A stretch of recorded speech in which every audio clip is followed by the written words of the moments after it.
Hey, welcome back to In My Head. We are on season 3, Season 3, episode 6. episode 6. Episode 6. Hey, Ben. Hey there, how's it going, Dad? Good. How are you? I'm really That's good. the real question. I'm very good.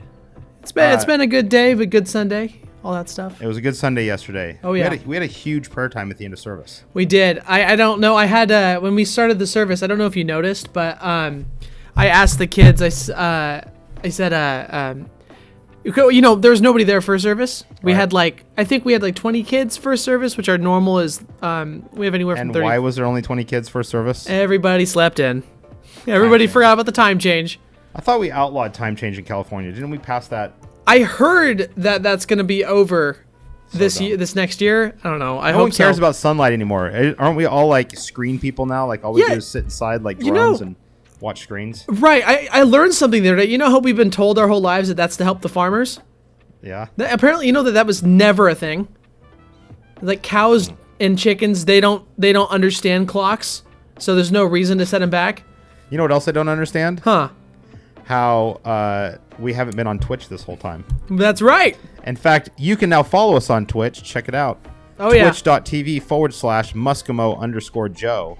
And if you're wondering what that name came from, Squirrely Joe is a Muskimo. Little fun fact, backstory. But you can follow us at twitch.tv/Muskimo_Joe if Twitch is your thing. But Ben, we have something very special happening tomorrow. Do you know what that is? No, what is that? What's going on tomorrow? Take a guess, Ben. Tomorrow is a very special day. In fact, if you're watching this, we want you to leave comments, especially today, because we don't have a special guest. It's just Ben and I talking all things kids ministry, especially when it comes to looking at kids ministry through a kid's eyes and what they see when we do our crazy stuff. But tomorrow is a very special day. So my dad says I'm here, but Dad, that doesn't help us understand what's special about tomorrow. Oh, I know what's special about tomorrow. I remember now. Do you know what it is, Ben? I do. It's Okay. the greatest day. Everyone start laughing. Thank you, everybody. The reason why you're laughing is because tomorrow is your birthday, Ben. That's right. Why are you blurry? I don't You're know, not why blurry. am I You're better. It's back. Am I better? Okay. Okay, my back. All right. So, Ben, tomorrow's your birthday, and I got you an early birthday present. Oh, you did. Yep. Okay. So, Ben, Okay. this is your first Christmas present, or your first birthday present. Okay. I said Christmas. It I works. got you a Snickers Satisfies bar. Oh, well, thank you. There you go. I like Snickers. If I reach through far enough, is that weird? It looks kind of funny on the All camera. right. The second thing I got you was a Rancor Pit Beast coaster for nice. your coffee table. Well, thank you. It's Rancor Pit Beast coaster. Yeah, that's awesome. All right. You know, I There know you where you got that from. The last thing I got Awesome. you was a 1-day lift ticket to Palisades, Tahoe, used to be Squaw Valley, to go snowboarding. The only deal is it's expired. There you go. I was like, well, I haven't been snowboarding since I was like 12. Yeah, it's expired Why am I like blurry? last week. If I hold real still, then I won't be blurry. It'll be fun. We're simulating, Yeah, there we go. All right, you know what I want to start off with? I want to start off with our website.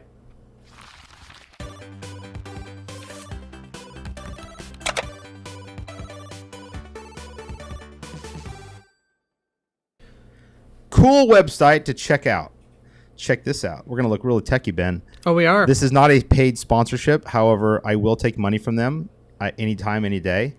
Sweetwater.com. Sweetwater.com is the place to get all of your audio and video needs for live production. That sounded like a really good commercial, didn't it? That was pretty good. Good job. Pretty good. Sweetwater musical instruments. Now they sell audio gear. They sell instruments. They sell microphones, cables. But here's why I love them. The best support system ever. Literally, Really? I bought a cable for $4 from Sweetwater. It was actually a cable that goes to my guitar, and a guy, one of their support staff, called me the next day and said, "Hey, I just want to make sure we want you to know that your order got shipped, and if you have any questions about installation or how to use the cable, we're here to help you." And I was so shocked that they were so friendly and so quick. And even after the fact, they sent a follow-up saying, "Hey, this is Chris from Sweetwater. Just making sure that you're happy with your cable." It's a $4 cable. What? It's a Now, was it a bot message though? Was it like a fake? Okay, no, it wasn't a. Why am I so blurry? What is That's going okay. I'll on just here? put me here and call it good. Can you guys see me okay? You look great. You see me okay? Yeah, you look. You know what? Is it blurry because my screen needs to be cleaned? No, there we go. Yeah, it's better now. Is that better now?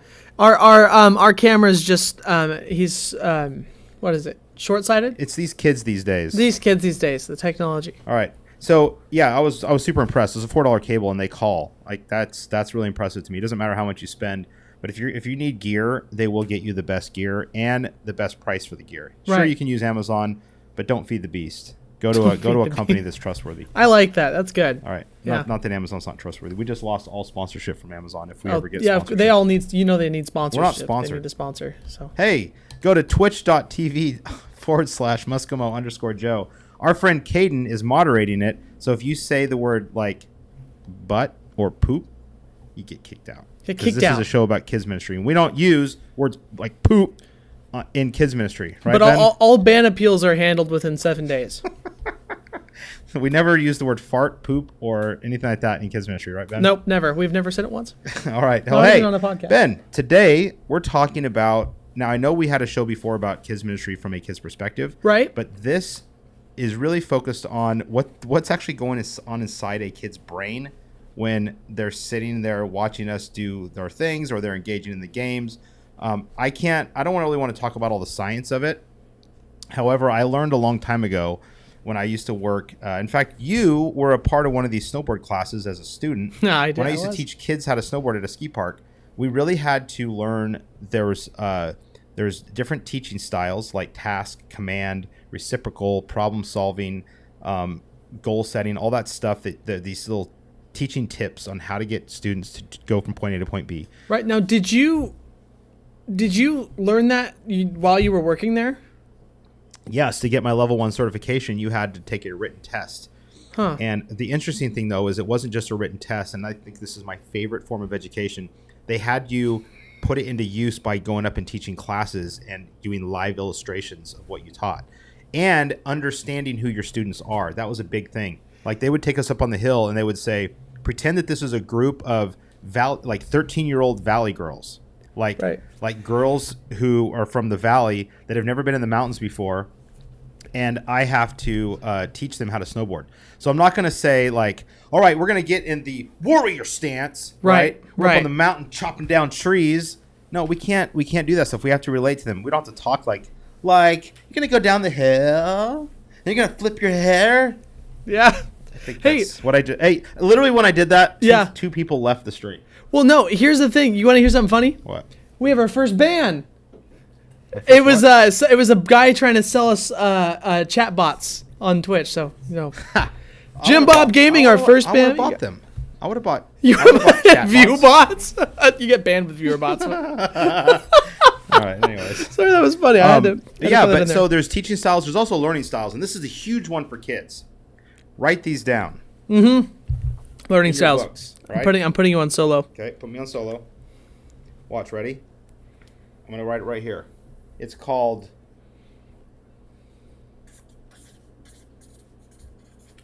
learn by doing, learn by watching, Okay. learn by thinking, and learn by feeling. Interesting. Now, which one of Those are these? the different ways you got to learn. And if you're watching this right now, and I'm going to actually ask my peeps in the room, you primarily learn one way. Right. You learn by doing it, like physically doing the thing to learn it. You learn by watching somebody else do it. You learn by thinking, which means listening, hearing explained, and then learning that way. And then you learn by feeling. In other words, emotion, storytelling. Like you have to feel the emotions of it or feel the experience of it in order to learn. And I would say that most kids learn by doing. I don't want to say that for sure, but I would say generally most kids learn by doing. They need to actually do something and be a part of something before they're learning. Yet, Ben, what do you think the natural classroom across the board, whether church or school, what do you think most teachers use or address as far as learning styles in the classroom? Definitely watching and maybe a secondary in thinking. I'm going to say primary thinking. Really? Yeah, because I don't know if, and I know that teachers do object lessons, like where there's things for kids to watch. But Oh, you're right. Generally thinking and watching. Yeah. Yet, I want to ask you, what's your number way? Now that I've listed those four, what's your number one mode of learning? That is, I feel like it depends. I don't know. I've been thinking about that. I don't really know. I know if it comes down to it, and there's a video that I can watch, like if I'm in school, I would rather read context to learn it Okay. than I would watch somebody Like talk actually about it. physically reading it, or like having it read to you. Read. I know that like right now when I'm going through Pathway right now. Right. I'm the videos. I have a harder time. I can catch bullet points from the videos and learn them just fine. Mm-hmm. But I put it on double speed because the talking. I feel like I'm processing how they're talking Okay. more than I'm processing. Like if I would prefer to read to learn something. Okay. So it's a mix of thinking and doing. Thinking and doing. Well, Okay. not doing, but more watching because I'm reading the word. Well, what do you consider reading? Is that watching? I think if you're physically doing something, I mean, it just depends. Because I'm just. I don't that's think interesting. watching is not reading. That's your. Reading is visual. That's a visual learner, right? Yeah. Yeah. I mean, maybe. I We'll see. don't know. All right. I learn Science? by doing and I learn by feeling. Those are my two. I have to feel something. I have to have a desire to learn something. That's feeling. Yeah. And then I have to actually do it, because if I listen to someone for too long, I feel like my brain starts hurting. Like I feel physical pain. If I start listening to people for too long and it's all talking, like what I'm doing right now, I start feeling physical pain. Sure. Caden, what's your primary way of learning? Doing, watching, thinking, or feeling? Feeling. He likes feeling. Hey, Dad. My dad's way back there. Hey, Dad. Oh, why can't chickens tell time? Because they don't have clicks. They only have clucks. Oh, what? My dad isn't paying attention to this stream whatsoever. He's just coming up with jokes. That's awesome. My dad learns by doing, obviously, because he's telling jokes right now. Oh yeah. He's Doer? a doer. He said he's a doer. So here, just stop talking about it. Just do it. Right? I like that. I like Now, it. I'm gonna That's get good. up and run out of here because that's how we best learn, right? Right. Okay, I'm just kidding. So in our classrooms, we have kids that of all these different learning types, and if we fail to engage them, then their brains literally shut off. And we encounter these kids every Sunday. You know these kids I'm talking about, the ones that you're constantly telling to listen, to stop talking. Well, those Yeah. kids just don't learn by listening. They Right. can learn, and as adults, we will learn that. But you have to address that in your classroom. And so after 28 years, Ben, we do stuff in the classroom because we're trying our hardest to get their attention. Yesterday, we had a situation, and this is for you guys out there. So, Ben, throw those comments up on the screen. Yes. We had a yes. situation happen. We're talking about the Beatitudes, and we have this character called Bert the Bee, the beekeeper, and Herbie Heckler. Herbie Heckler talks about himself. He's really selfish. He ends up getting stung by Bert the Bee, who's Right. Ben, Hi. in a bee suit, an inflatable bee suit, and you have what do you have in your hands, Ben? I have a hand taser. I keep going out of focus. It's this lightning strike. I can get rid of it. What? I'm just kidding. I have no idea. Yeah, no, it's problem. the whole thing is like there's the beekeeper says, "Hey, you better stop being all selfish, otherwise, Bert the Bee's gonna come out and sting you."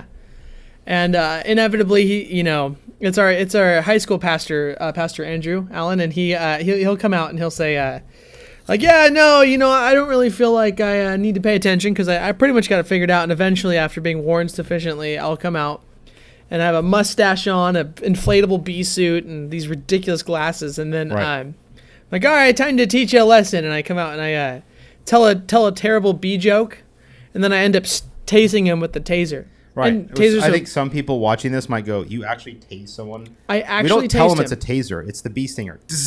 Yeah, we don't Right? say, "Hey kids, it's a taser." We Right. say, "Hey, this is the bee But stinger." yesterday there was a couple kindergartners that started crying. So Ben, do you think that we should? Okay, let me ask it a different way. From a kid's perspective, they're watching this happen. We have a room filled with kindergartners through third graders, and I think yesterday we had close to 120 kids, and of that mixed Right. variety. Yeah. You're in a bee suit. You're tasing Herbie Heckler. It's not like he's being tortured and screaming in pain or anything like that. No, But there's he's being funny with Right. it. Yeah. There's a couple kindergartners that started crying because I don't think that they were either scared for Herbie or it was startling to them. And so does that mean we shouldn't do stuff like that? Like, what do you think, Ben? Well, I was actually thinking of see where did it go? Okay, so I was wondering, why do children cry? You know, like, Right. and the simple answer is what Google says. And Are you it's looking it up on Google? I just looked up, why do children cry, and I wanted to know what it said. Okay. So it said children cry when they feel pain, fear, sadness, frustration, confusion, anger, and when they cannot express their feelings. Crying have is a feelings, they normal just- response to upsetting situations as a child. Right. So it's like a part of me thinks there's a lot of things that make kids cry, and as long as we take care of them in that moment, Right. it's good. I mean, there's a lot of things that a kindergartner is going to see that's going to make them cry because they do not. It's confusion. They'll Right. cry out of confusion. Right. I don't think this was a fear response. Like, I'm going to be stung. I'm scared. Is he okay? I think it's a, what is going on? Like, What is it going on? They're they're so overcome with confused. They're so feelings. confused. Maybe they're learning. Maybe those two kids learn by feeling, and they're feeling the moment. Also, last Wednesday we had movie night, and we showed a movie called Lost and Found. It's on YouTube. It's a beautiful, beautiful short animation film made really by a good. film student about really good. these two like crocheted animals, and one sacrifices for the other. And at the end of it, it's such a beautiful video. YouTube, look it up. Lost and Found. It's an animation, like stop motion animation. Mm-hmm. And at the end, this little girl, I think she was first grade. She was crying. Oh, And during the next video, I kind of sat next to her and I said, "Are you okay?" And she just goes, "Yeah, that was just sad." And I said, "Do you know it had a happy ending?" She goes, "Yeah."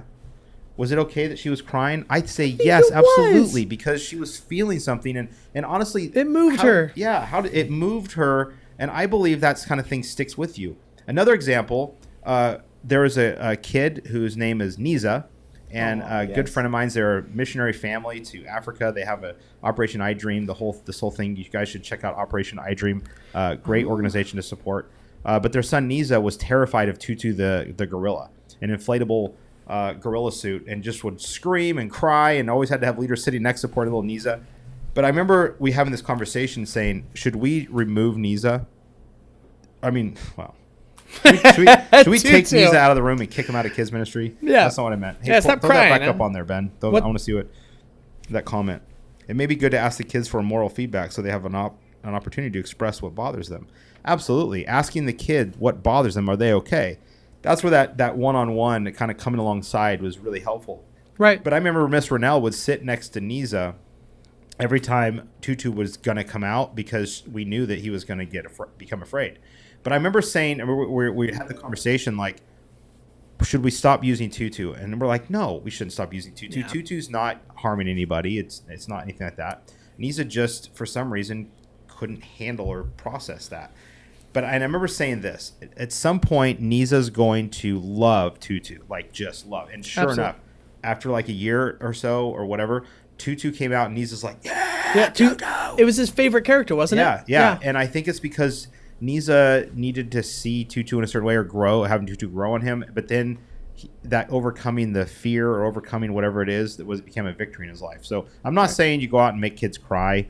But I'm always interested in like what gets kids' attention in kids ministry, and what not just gets their attention, but what causes them to like respond.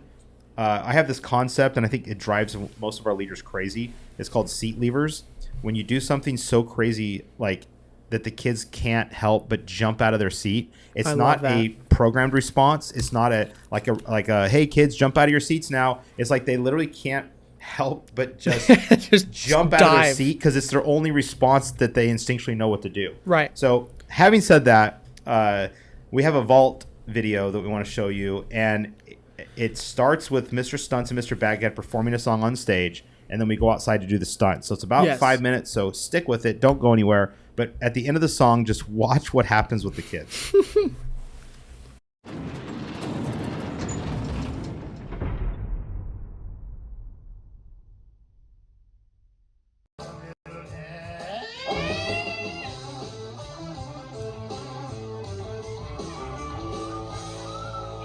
Here's the bag, yeah, it's gonna go down the hill, and it's gonna ride out in a big old wheel.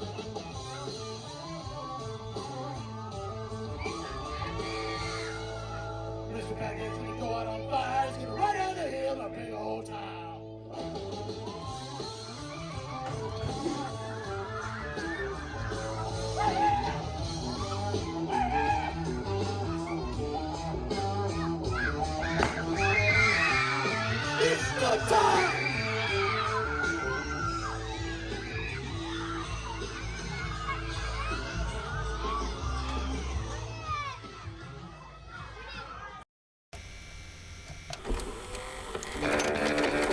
Welcome to Mr. Baghead's live stunt show.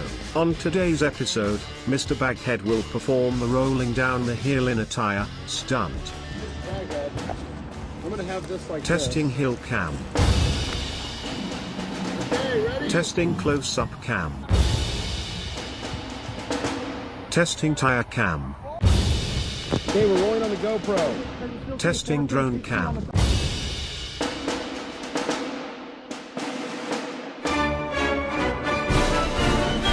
Ladies and gentlemen, boys and girls, please remember that Mr. Stunts and his stunts team are professionals, so never try this at home. Ever. Enjoyed the show. We're out here on the side of the mountain where Mr. Baghead's gonna climb into this here big old stunt tire. He's gonna climb in and then roll down this hill stunt style. I'm gonna trade in this here guitar for a drone so we can see aerial footage of this stunt. Are you ready, Mr. Baghead? Now, Mr. Baghead, how are you safely gonna get into the tire so you can roll down the hill? Okay, I'm listening. Head first. Way to use your head. This is obviously the safest way to get down the hill to perform this stunt. All right, Mr. Baghead, I'm gonna get the drone ready. You just hang tight, and my goonies will come over here and roll you down the hill. Stunts! Up, up, down. Up, down. Stunts!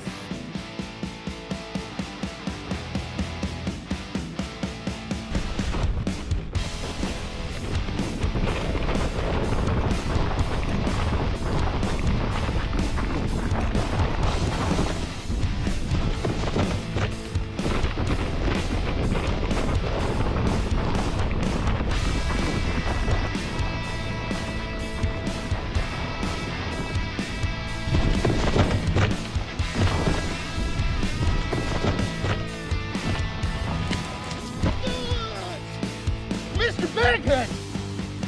Oh, that was a great stunt, Mr. Baghead! It almost been perfect, except for the part when you hit the tree and then fell out of the tire. That's okay, I'm okay. Now, Mr. Baghead, say stunts with me! Stunts! Salute the camera for patriotism, Mr. Baghead. That's what I call stunterific extravaganza! Thank you for watching the Mr. Stunts live stunt show. Stay safe and have a good day. Wow. The legs. That's exactly right, Caden. The legs. The legs doing spread eagle. Okay, there's some fun facts about this video. Yeah. One, that response from the kids was genuine. Like, they just jumped up and were going crazy, right? And I remember when we came back in, they're like, Mr. Baghead, are you okay? Are you okay, Mr. Baghead? Aren't kids the best? Like, they are. literally suspend their disbelief. I think inherently they know it's not real, but you know, I remember when we did that stunt, this giant tire weighed like several hundred It pounds. was a tractor tire. It was a tractor Yeah. tire, and there's no way we're going to get this thing back up the hill. And we had a GoPro mounted to the side of it, an expensive GoPro, and this thing's like would crush it if it landed on the side. So I remember all this stuff was like the drone footage, and like all the elements were like we got to get this in one shot. Right. And the funny part is the way that Mr. Baghead stayed in the tire and then flew out and hit the tree, the legs spreading like spread eagling, and then the tire, when it hit, there was a giant like ravine right below that, but it happened to hit a log and fall over on the side that the GoPro wasn't, and then Throw the him fact into that, a tree. Yeah. yeah, and then the fact that Mr. Baghead ended up in the tree and like came out before the tire did that. There's no way that we could have planned all this. No, it was and I remember when it perfect. happened, I was just like, I can't believe it worked like that. And then I was like, cut, that's it, we're good. Like, No, we're going home. That's We're it, good. we're going home, we're done. And you know, from an HR perspective, that tire is still down in the woods. It is. We don't need it though, and it's rubber, so it comes from the earth. It comes from the earth. It's just gonna sit down there for eternity. Yeah, there's no way. I mean, we need a helicopter. We to need get a that back. helicopter to get that tire out. So like, it's just there. It's done, and it's Yeah. on church property, so we didn't It's literally not. the Yeah, Department of Forestry. it's on our property. But you know, that's the kind of stuff that I just go home and I go, man, you know, kids are super pumped, and then the inevitable question: but what does this have to do with the Bible? Everything. Entirely. The beekeeper versus the heckler presents to the kids a moral conflict that helps them weigh reason and logic against craziness. They are challenged to decide what's right or wrong. Yes. Thank you, Dad. Thank you. Giving the kids opportunities to judge for themselves whether it's right or wrong, and that's in the teaching styles I mentioned. That's called problem solving. Right. And when the kids do it together, that's called reciprocal learning. So And when you do it, sorry. No, go ahead. When you do it in a funny environment, there's a safety to it, because it's not whatever's going on is not really wrong, but it puts a good question in their heads as to what it lets them think. I think that it's good for kids to land on conclusions on their own. Right. If we can guide them there, that's great. But if it's really hard to teach a conclusion to a child, I think. Right. And here's an impactful, write this down, fun fact. Okay. Okay. Boom. Ready? Ready. That didn't work out right. It was a squeaky. Okay, whatever. Kids have to, let me rephrase that. You have to get virtual permission from kids to speak into their lives before they'll allow the information to go into their ears, into their brain, and into their hearts. Absolutely. You can't just tell a kid, learn this, kids. And they're not. They may sit there and obey you with their eyes and their body language, but are they learning? No. Are you hitting their heart all the way down into their heart, ears, mind, eyes, mind, heart? In order to do that, you have to get permission. And you're not going to go up to a kid and say, do I have permission to speak to you? They'll go, okay. They're not aware of this. But when you do something like that's outside the box or something creative, it doesn't matter what it is. If you do something that you feel passionate about in a way that's going to communicate something, and it starts with humor or laughter, then kids are giving you their virtual permission to speak into their lives. Like, you got it. When they're sitting there watching you, they're like, and I call it look. There's another method called look, don't see. When there's something going on behind you or something outside your view, and the kids are like, he's right behind you. He's right behind you. Right? They get almost incensed about it. Right. And then you pretend not to notice. You have their such rapt attention that you say something truthful right after that, they're going to remember it. Right. But parents often will ask their kids on the way home from church, what'd you learn today? Kids are going to be like, I don't know. Because kids don't process what they learn. Kids process how they feel, right? Kids process motion and events, and then they'll associate later. And all of a sudden, a kid will just pop out with a truth, and you're like, where did that come from? Like, whoa, yeah. So, just some things to keep in mind when working with kids. Kids' brains, they're our brains too, and I think that obviously we're all kids. Right. Don't you love it, Ben, when you're at an event and the speaker just drones on for an hour with no object lessons, no visual aids, no videos, no humor? They just speak. Now, I'm not talking about when someone is being led by the Holy Spirit, because that's totally different. But when someone has their outlines and they're just given, now turn to page 24 of the Articles of Conciliation, right? Right. And you're just like, right? I once polled a 90 adults. There was 90 adults in the room, and I used Kahoot, and I did a little thing, and I said, I was talking, and then I said, I want you to get your phones out, go to Kahoot.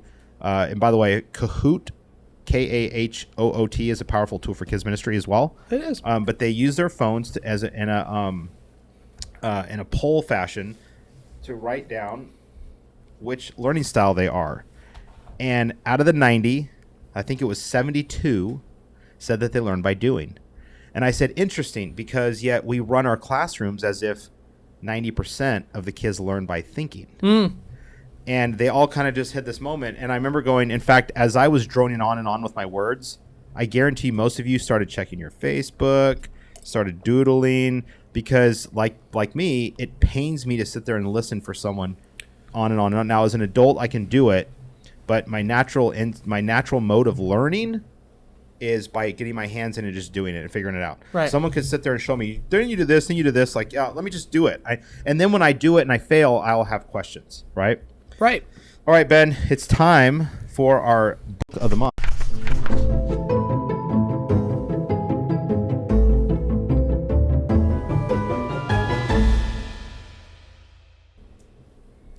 All right, so our book of the month is The Power of Habit. Power of Habit. By Was Charles Duhigg. Did we do this already? This one? I don't think we did. It's book of the month. Oh, it's the book of We're the on month. the book for the whole month, Ben. That's the whole month right. of March. We're doing this book. So I want to read a portion out of the Craving Brain chapter. It's called Hopkins' Conception of the Pepsodent Habit Loop. Yeah, the book of March. Sorry. The book what? You said the book of March. The book of March? Yeah, it sounds like a Bible verse. Like it sounds like a book, like the book of Luke or the book of John, it's the our book of March. Okay, book Sorry. of March. Yes, it's the book of March. It's sorry. called The Power of Habit by Charles Duhigg. Throughout his career, one of Claude Hopkins' signature tactics was to find simple triggers to convince consumers to use his products every day. He sold Quaker Oats, for instance, as a breakfast cereal that could provide energy for 24 hours, but only if you ate a bowl every morning. He hawked tonics that cured stomachaches, joint pain, bad skin, and womanly problems, but only if you drank the medicine at symptoms' first appearance. Soon people were devouring oatmeal at daybreak and chugging from little brown bottles whenever they felt a hint of fatigue, which, as luck would have it, often happened at least once a day. To sell Pepsodent, then, Hopkins needed a trigger that would justify the toothpaste's daily use. He sat down with a pile of dental textbooks. It was dry reading, he later wrote. But in the middle of one book, he found a reference to the mucin plaques on teeth, which I afterwards called the film. That gave me an appealing idea. I resolved to advertise this toothpaste as a creator of beauty to deal with that cloudy film. In focusing on tooth film, Hopkins was ignoring the fact that the same film has always covered people's teeth and hadn't seemed to bother anyone. The film is a naturally occurring membrane that builds up on teeth regardless of what you eat or how often you brush.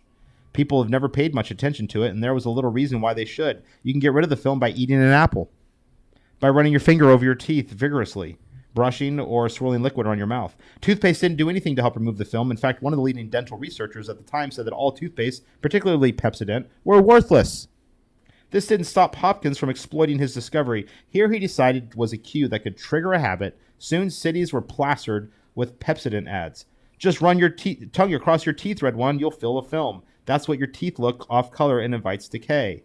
So, Hopkins planted the seed that you need to use Pepsodent to get rid of the film that's always there anyways. And people developed a habit. One of my favorite clips from the TV show The Office is when Jim wants to use Pavlov's technique on Dwight by making the computer sound going, bong gong. I'll just do it like this, you know. And every time you hear that sound, he would offer Dwight a mint. And then, obviously, every time you hear the sound, after a few more minutes of this, Jim makes the sound, and Dwight just holds out his hand. And Jim goes, what are you doing? He goes, my mouth suddenly tastes really pasty. Like, you got any mints? You know? Yeah. So using this kind of information, you know, obviously it's never meant to be exploitive or manipulative, but if we can understand the power of habits, especially, you know, the one thing I watched this video by Ethan Hawke, and forgive me if you guys have already said this before, but Ethan Hawke has a TED Talk, and you guys should check it out on YouTube. It's really interesting. He made this comment. He said one of the differences between kids and adults is that kids don't have habits.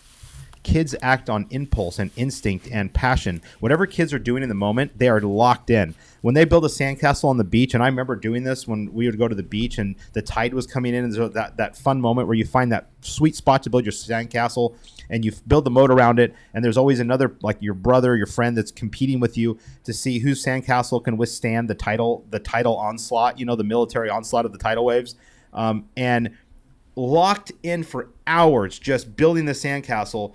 And at the end of it, Ethan Hawke said, kids that build sandcastles aren't going, you know what? I'm pretty good at this. I am really good. Ben, I am really good at building sandcastles. I should do this professionally. I wonder how much I could get paid to do this. Kids don't think about that stuff. No, they don't think about that kind of stuff. But stuff. he said one of the biggest differences with kids and adults is that adults have habits. And habits are created out of security, out of comfort. You know, we wake up, we go to the bed at the same time, we get the same products. I shop all my food in my fridge is bought at Costco. Right. I don't want to go to another grocery store. Right. I just get it all at Costco. If they don't have it, then I don't eat it. Why do I do that? Because I want a little comfort in my life. Kids, yes, they care about comfort, but they're also in the moment. And if it's one thing I know as adults, we do create habits. Right. And when you create a habit, there's the potential danger of creating something boring. So when your kids ministry becomes habitual and you do the same thing every single Sunday, the same thing all the time, the kids are going to be like, oh, I'm bored, because they've already done this. You could show one video, like when we showed the video Lost and Found. I had never shown that video in our kids' church before, and inevitably every video we showed, kids would go, "I seen this." Yeah, like, I'm bored. I Yeah, can't. and they didn't. Yeah, they watched it. Yeah. But kids love new things. They love seeing creativity and inspiration. And so, looking at kids ministry from a kid's perspective, I think that we need to understand who we are speaking to. Yes. We need to get virtual permission. We need Right. to understand that as leaders and adults, we fall into the dangers of forming habits. There's habits that are good and there's habits that are bad. Right. I believe that Ben and I know that with our kids program, we have to constantly be tapping into Holy Spirit inspiration. Absolutely. Listening to Yeah. God. He's going to prompt us to do certain things or not do certain things. We're going to blow up an egg. We're not going to blow up an egg. That was awesome. What by are the you, way. what are you going to do? What are you going to do in the moment? It really. I think you just need to be constantly aware of how your kids are perceiving things. Right. They're going to cry. They're gonna cry, and honestly, and I remember the way that we dealt with that too. Of course, we didn't say, "All right, stop crying." One of our leaders actually took the kid out and explained to her exactly what's going on. She says, "Hey, here's what's going on. They're pretending. This is all for pretend. None of what you're seeing is real. These are people. They're how you go play with your dolls? Like that's what they're doing on stage, but they're doing it because it's funny." It's funny for them, and it's funny for some other people in the crowd. So you don't need to be worried about them or worried at all. This is all just pretend. And so they explained it to her in that way. I think it was a good way of kind of relating it. Because then now I feel like next time it happens, I don't think she's going to cry. I think she knows, oh, this is pretend. We're just pretending. So Yeah, and then that same little girl is going to go home that day and say, "Mom and Dad, can I get a taser so I can tase my Barbie dolls?" yeah, can I play? Hey, can I play dolls? It just ends up like oh, that's funny. By the way, Ben, side note, do you know one of the best characters in all of Toy Story?